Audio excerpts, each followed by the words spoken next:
Hey guys, oh, where's Kathryn?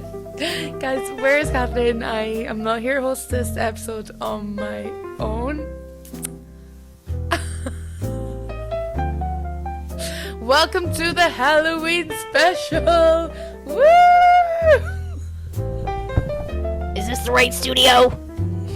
That was so loud. Welcome back to the Because Reading is Sexy 2025 first ever spectacular Halloween episode. We have a live audience in today. Today we have a live audience. So we'll address the elephant in the room. Oh wait, I'm not dressed up as anything. and neither am I. Yeah, we didn't have time to get costumes Yeah, together. there was no costume. You know, I just kind of had to throw on what I had like in my closet. Yeah, it was just a last minute decision to quickly pull together some things. Like, this is paper, and got a little spider, got the pigs, little pumpkin. This is just like, you know, lounge wear. Nothing with too much crazy. effort. Yeah. Hey. Hello. Hey guys. Welcome back. Sorry. We're keeping that in. Welcome to the first annual Halloween episode of Because Reading is Sexy. Woo! Just as a clarification, we're gonna be moving our posting schedule to Mondays instead of Fridays. Happy Monday. Happy Monday. It's like- This is actually gonna be really funny if you're not watching. Yeah, if the you're not episode. watching it visually, you're gonna have no idea what's going on. Yeah. Yeah. But today we're actually talking about something that's a little bit different than what Sadie and I usually talk about. Today we are talking about a thriller.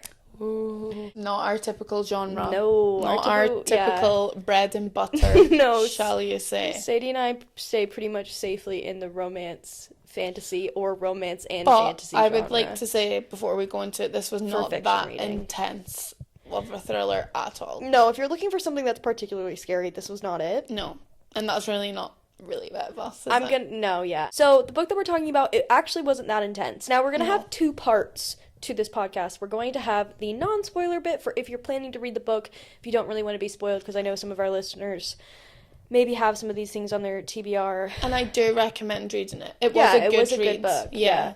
The book is called That's Not My Name by Megan Lally. Let's get into the non-spoilery bit. Sadie, what are your thoughts for this book? How'd you feel? Non-spoiler thoughts. I really enjoyed it. A couple of things I've got just noted down is great book. Great book.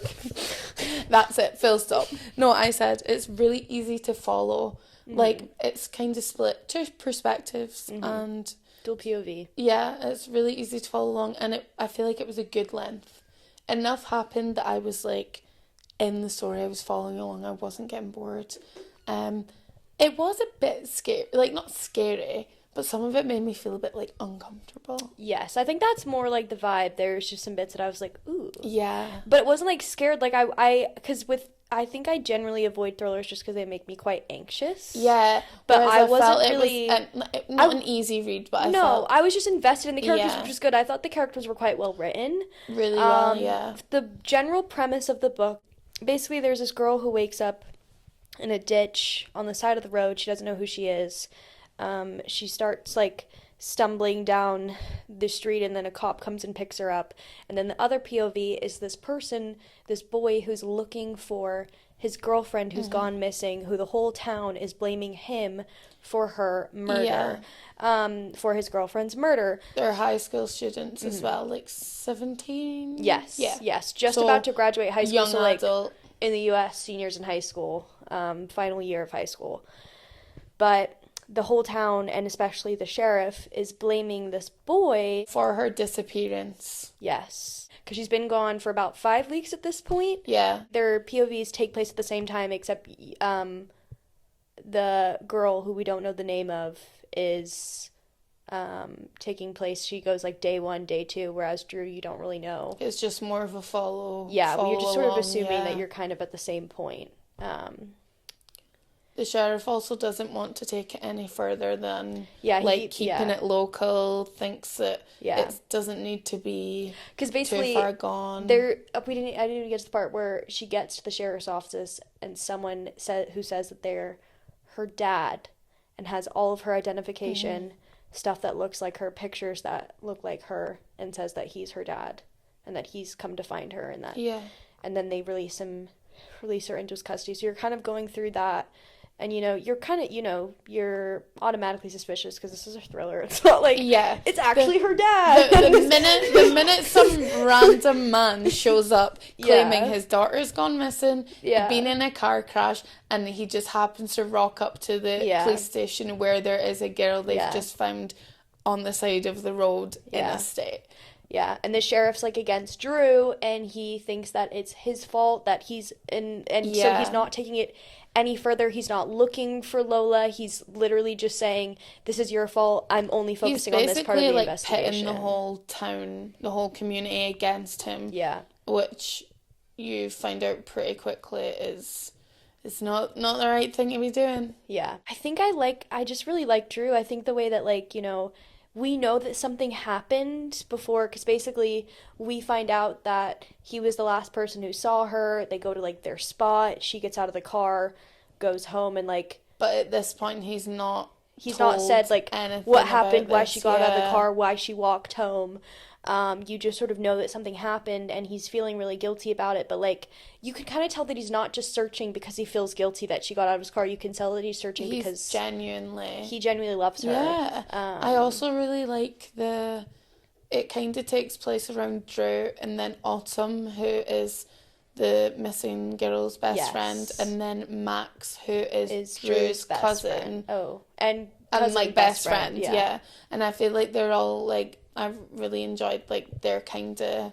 I always love a friendship. Yeah. They have a really nice friendship. It's very but you don't see, because Autumn's dad is the sheriff. Yeah. So straight away she's got it in her head that it's Drew, he's the problem. It's her best friend's boyfriend. She's not happy, but she doesn't really like him, that kind of thing. But I think once that's put behind them and they all just solely are focusing on finding her, it's a really nice, trio. They all work really well together. I really enjoyed and their you can characters. See how much Drew's parents care about him, his dads care about him, and then you can see how much Max cares about him and his well-being, and the main cause of them wanting to rally behind him is because they know he isn't to blame, and they want to genuinely help get him back to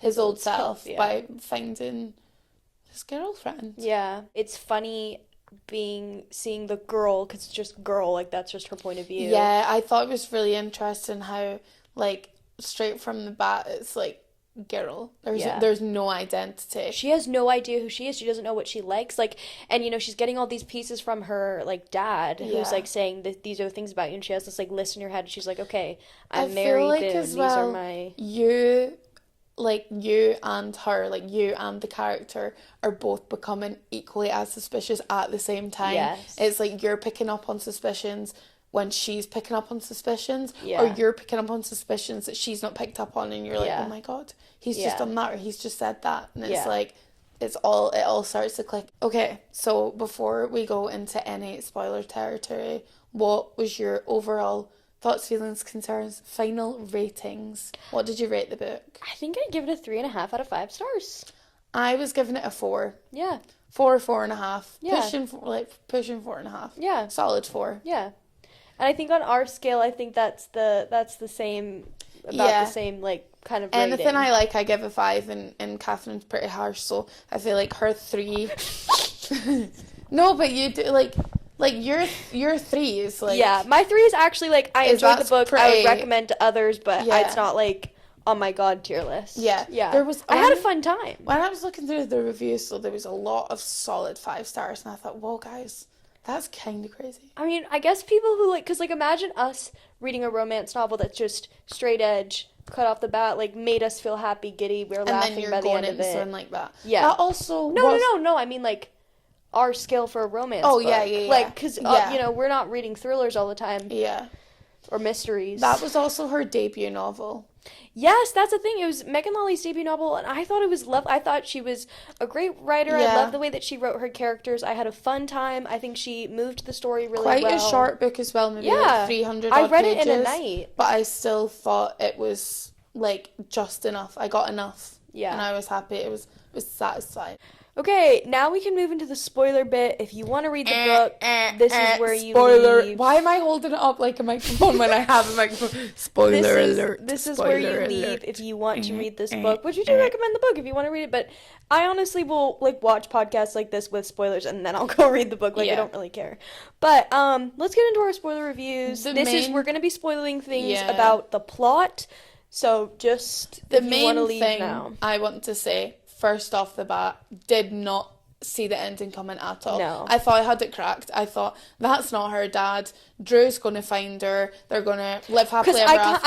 I was kind of like, oh, it's like a thriller, so like there has to be some anxiety. There's gonna be a fight. I thought he was gonna I thought the same was gonna happen. Drew was gonna get there, find her, kill him, and it was gonna be like the big fight to the death. Basically what happens is this whole time we're obviously following this dual POV and we assume that it's Lola who doesn't know who she is, but then she finally gets locked up in the basement. She finally starts remembering who she is. She finds this dead body, this person that he killed, and she's locked up in this basement by the crazy guy Wayne Boone, who thinks that he also during this knocks her out, and that second time being knocked out causes her to regain all of her memories, and one of the chapters does end with her saying I remember my name. So you're like, oh my god, this is Lola, she remembers. And then it's like dual POV because you think you're running out of time because Drew and his friends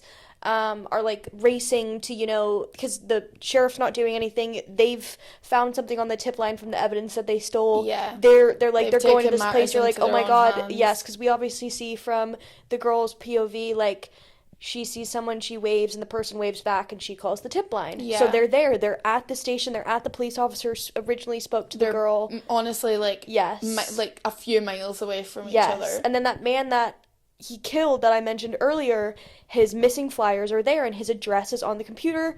His friends give it to Drew. He drives to the house. It's all going, and he sees guns blazing. Yes, and he sees Wayne go through the trees and he has a girl with Lola's jacket on. The whole point, it all draws back to this jacket that her best friend Autumn made personalized for her. Custom made. It has LES, her initials in it. Yep. So the minute he sees the girl in the short brown hair, green eyes. She's got the jacket on. That's not a coincidence. Yes. So the minute he sees Wayne carrying her draped over his shoulder in that jacket, it's he's like, I know that's her. All going, yeah. And then he opens the door, and then in her POV, she's basically seen this list, and it's all the girls because he starts speaking to her like she is his daughter. He basically, has gone psycho. What had a hard split from his partner. He had a divorce with his wife, and then his daughter. She started rebelling. He didn't like that. Became this really, really hard. Oh no, his wife died. I'm sorry. That was it. So the repercussions of that, the daughter Mary Boone, she rebelled. It all just got a bit. She became crazy. and he was very religious, strict, straight edge, because he keeps making comments, and that was the bit that was making me uncomfortable, where he was there was comments, and it was she was wearing a V-neck top, and he was like, that's really inappropriate, you can't be wearing that. I don't know why I let you pick V-neck t-shirt. I don't know why I let you pick your own clothes, that kind of stuff. Because then he was but then whenever she knows who she is, and he knows that she knows, he knows that she knows, but he still refers to her as Mary, and he's like, no, this is not you, Mary. This is not you. He's really adamant. So he clearly thinks that this person is his daughter. He's finding these reincarnations, basically. There's one point where he's say it, you have to say you're hers, say you're Mary, but and then the girl she willingly gives into it. She's she's scared. She's so scared. And then she sees this list of girls, and they've written their names etched into the concrete. Bunker, yeah. And then she gets to the last name, and the last bit of that chapter is that she sees the newly etched name, and then Drew opens the door, and he just says, "You're not Lola." Yeah. And then that's his chapter. His chapter is literally a page. And it just says, you're not Lola. And then she looks down to that list. No, she looks down to that list of names, and the bottom one is Lola. And she's like, no, I'm not. Yeah. And then it goes to her POV, and her name's Madison, and you're like, what? Excuse my French, what the fuck? He was one girl late. Yeah, so this whole time Lola lasted less than 24 hours, and you assume that you're following Lola Who's time. like has amnesia, doesn't know who she is. The full time, and it turns out you don't even get a glimpse of her story. She's gone. She's dead. Long gone. And like Drew is obviously like fighting with himself with grief because he's like, you know, she's dead, she's gone, I didn't save her, but he has this girl. And the thing that, like, that's why I like him so much, because then she's like, no, you have to go, I won't have him kill you just because you are looking for a different girl, and he's like, no, I will not have another person die at his hands. He also says something like, he's like, she says something like, you do, like, even know who I am, blah, blah, blah, and he's like, what's your name? And she's like, Madison. And he's like I'm Drew. And he's like, we're not strangers anymore. Yeah. Like, and he willingly, like, fights for her to make sure no one else suffers at the hands of the evil Wayne Boone. I also literally physically gasped when I read, like, Mr. Boone, because we have a bit of, like, an ongoing joke about Benson Boone. So, so, yeah, particular joke about him. So the minute I saw Boone, I was like, oh my god. Mary Boone, what a name. I was going to say in the non-spoiler bit, but I think that's a spoiler. Basically, this thing that Drew is sort of feeling really guilty about, that because he keeps thinking it's all my fault, and you're kind of like, okay, Drew, what do you mean by that? Like, what do you mean it's all your fault? But it's that we don't get to know for a wee while as well, so we know he's like grappling with these feelings, but we're like, why do you feel this way? Yeah, and eventually it's revealed that he broke up with Lola in the car, and that's why she got out, and that's why she wouldn't get back in, and that's why she walked home. And then, like, you kind of realize that, you know, he was only doing it because she was having a lot of trouble at home, and she was obviously thinking forward and thinking the future and putting a lot on him. She was projecting onto him for, like, the future, them having kids, them moving in, and she was thinking like, of that freedom and having that with someone, and then he kind of got overwhelmed, and then he immediately, like, regretted it. But obviously, by the time he would have texted her, called her, she was gone. Wayne had picked her up. And I think that is so, I thought that was just a cool thing to do. Not like cool, but like he wasn't this like he was love struck, but like he had broken up with her, you know, like but at the end of the day he was still willing to like put everything on the line just to find her. Yeah, because he was still in love with her. He was like, and this is the quote that really got me. It was when they were taking their police report, like the morning of, they were going to this other police station in the town where Madison, we now know had been seen, and they was putting all the information that they had together, and he says, or he's like thinking, it may not be the perfect police report, but it tells the story of a gorgeous, spunky, difficult, annoying, perfect girl, and what we think happened to her. And that just like, I was like thinking about that quote like after he didn't find her, and I was just like this perfect, because it's like she was him, she was difficult and annoying but perfect. Like he follows up with perfect. Like it's not just, oh, my girlfriend ran away, she's the love of my life, I need to find her. She's perfect, she's like, absolutely amazing. He's a flawed character, and you see, and so is she. All of that. Yeah. But it's like at the end of the day he loves her, and she didn't deserve for that to happen to her. And then which I think is why, like, the book as well, we weren't expecting it to take as much of a sad turn.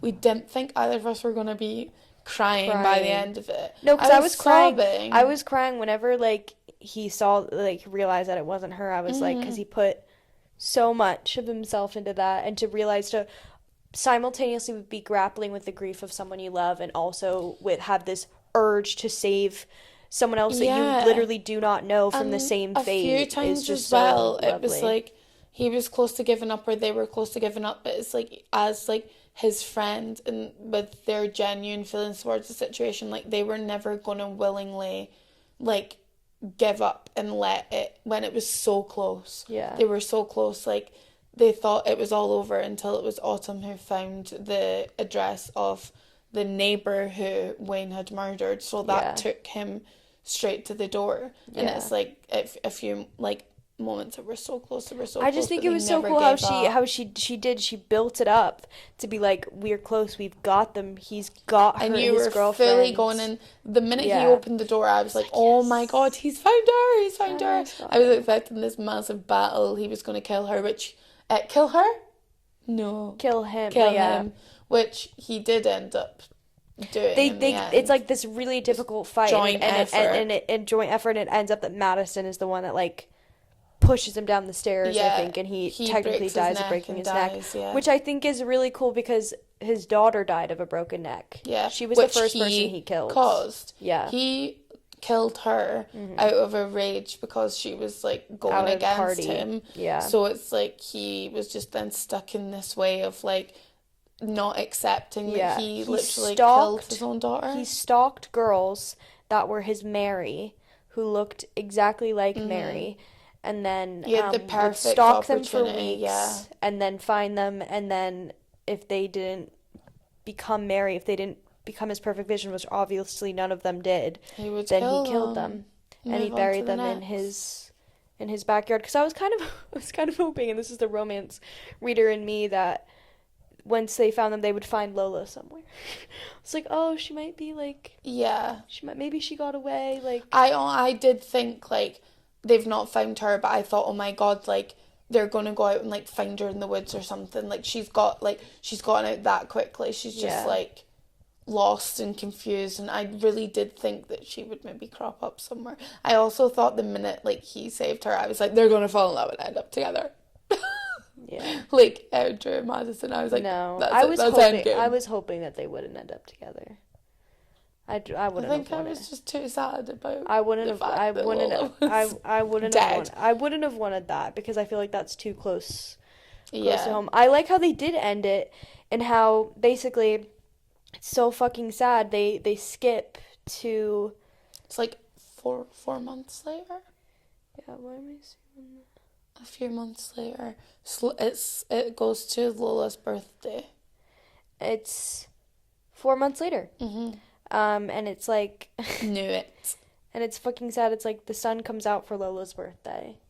And it's like, it's Drew, and then he got her a cupcake. And Me struggling to read the last chapter because my vision was so cloudy Yeah. from the tears. That was so this I book was so caused me. sad. Like, it was this bit. It was like, The way it ended, I swear the last line was just like him saying like them saying like happy Yeah. birthday, Lola. But he literally goes, she'll never make another Chills. birthday wish. She'll never turn 18. She'll never open another present. She'll never get a car of her own or turn off the light in her bedroom or go on a road trip or go to college or travel or live. She'll never get to really live.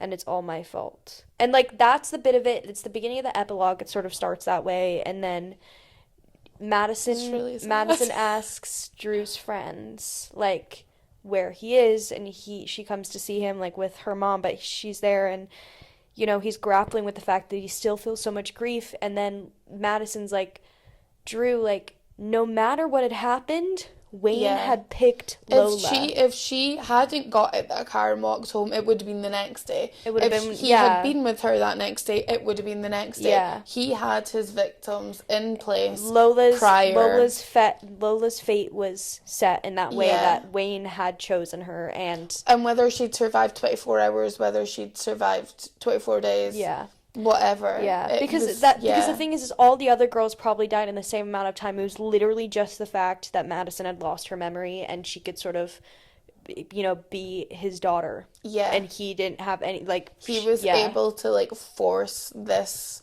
like facade of his daughter onto Yes. her because She didn't remember. she who didn't remember was. anything. Yeah. She tries to take the thing at me. He's like, if we didn't take her that night, it would have been the next one. And then he says he thinks the idea that Lola was doomed no matter what is horrific and awful and somehow weightless in a way I didn't expect.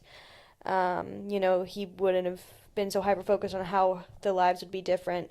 But he never thought about Wayne taking her from school the next day or Yeah, while she I rakes leaves in the liked front that- yard. He gets that closure Yeah. of it almost being like inevitable. Yeah. He's like, Madison ripped the blame from me and placed it back with Wayne, which is true because it was always his fault. and then he's with his friends, because they're in the parking lot too, just making sure that he's okay. And I like how they're there.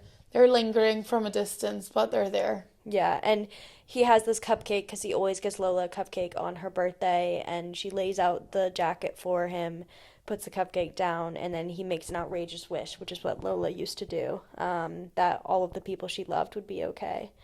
And then, like, the last line of the book is happy birthday, Lola. But I think it's really interesting, and I like how she did it, because I think that it's sort of like, even the end of the book, you kind of see that the sheriff is going off and making a docu-series, and it's so easy for the public to, ingest true crime, and to sort of look at true crime in that way. He, like, stepped down from yes. being sheriff to go and be, like, a producer or something on this big crime documentary to make himself look like he's a hero. Yeah, but I think it's really interesting because I think the way she did it was to sort of show, with docuseries like that, with true crime like that, the real thing behind it, like those people, the people who's that docuseries about is the victims and their story, and also this is their family who they're leaving behind, and like, that whole entire fight, you sort of are feeling the same way that, not you're feeling the same way, but like you're getting a glimpse into what families feel like when their loved ones are lost or missing, and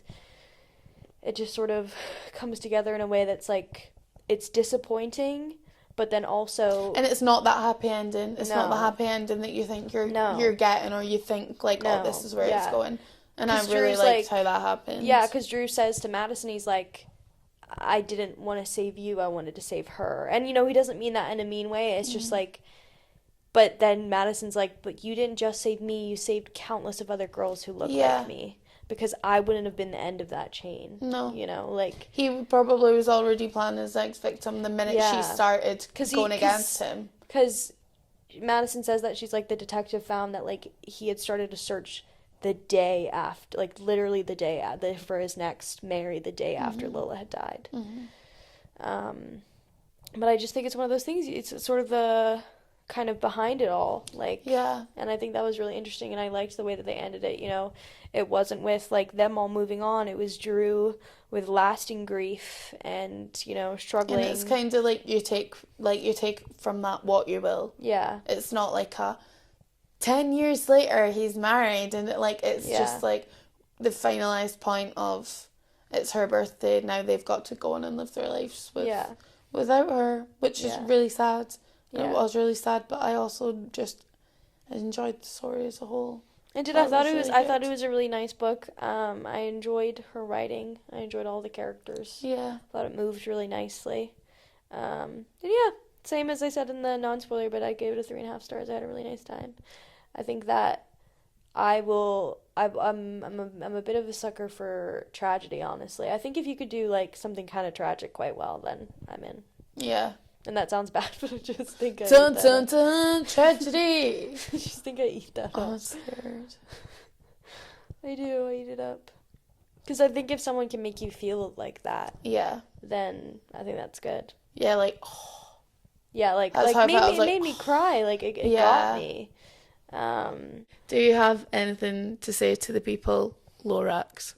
Thank you for listening. If you want to listen next week, and happy Halloween! Happy Halloween! Woo! Have a spooky time, everybody. Stay safe. I'm the speaker of the trees. Bye! Happy Halloween, guys. Thanks for listening.